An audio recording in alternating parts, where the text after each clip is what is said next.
గృహమునకు పురుష నాభిస్థాన నిర్ణయం. గృహము యొక్క పొడవు 28 భాగాలు చేసి 10 భాగాలు శిరస్సు వైపును విడిచిపెట్టి 18 భాగాలు పాదముల వైపు విడిచిపెట్టి మధ్య భాగంలో నాభిస్థానంగా తెలియజేస్తూ ఉంటుంది. అదేవిధంగా గృహము యొక్క పొడవును 9 భాగాలు చేసి 3 భాగాలు శిరస్సు వైపున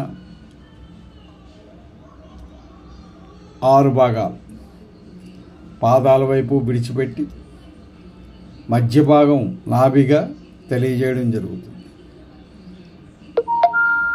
నాభిస్థానంగా తెలియజేయడం జరుగుతుంది. గృహము యొక్క ముందరి గోడలో నాభిస్థానమందు శంకుస్థాపన చేసుకోవాలి. తలయందు శంకుస్థాపన చేసిన తండ్రికి నష్టం వాటిల్లుతుంది, పాదాలయందు భార్యకి నష్టం వాటిల్లుతుంది, ముఖమునందు వీపునందు అనారోగ్య భయం కలుగుతుంది, కుక్షయందు సిరి సంపదలు వృద్ధి అవుతాయి.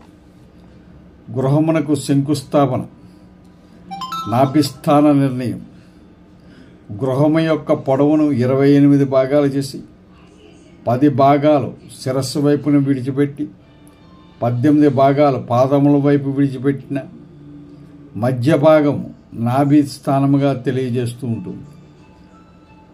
అదేవిధంగా గృహము యొక్క పొడవు 9 భాగాలు చేసి 3 భాగాలు శిరస్సు వైపును విడిచిపెట్టి 5 భాగాలు పాదముల వైపు విడిచిపెట్టి మధ్య భాగమునందు నాభి స్థానంగా తెలియజేయడం జరుగుతుంది. కావున గృహము యొక్క ముందరి గోడలో నాభి స్థానమందు శంకుస్థాపన చేయడం సర్వ విధాల శ్రేయస్కరం. తలయందు శంకుస్థాపన చేసిన తండ్రికి నష్టము వాటిల్లుతుంది, పాదముల యందు భార్యకు నష్టము వాటిల్లుతుంది, ముఖమునందు వీపునందు రోగభయం కలుగుతుంది, కుక్షియందు సిరి సంపదల వృద్ధి జరుగుతుంది. కాబట్టి ఈ విషయాల్ని పరిపూర్ణంగా అర్థం చేసుకుని సంపూర్ణంగా నాభిస్థానములో శంకుస్థాపన చేయవలసిన గృహ నిర్మాణదారులు చేసుకుంటే అన్ని విధాల సముచితంగా ఉంటుందని తెలియజేయడం జరిగింది. దయచేసి మన ఛానల్ను ఒక లైక్ చేయండి, అదేవిధంగా షేర్ చేయండి. మరింత మందికి చేరువ చేయడానికి షేర్ చేయమని కోరుకుంటున్నాను. అదేవిధంగా ఒక లైక్ చేయండి.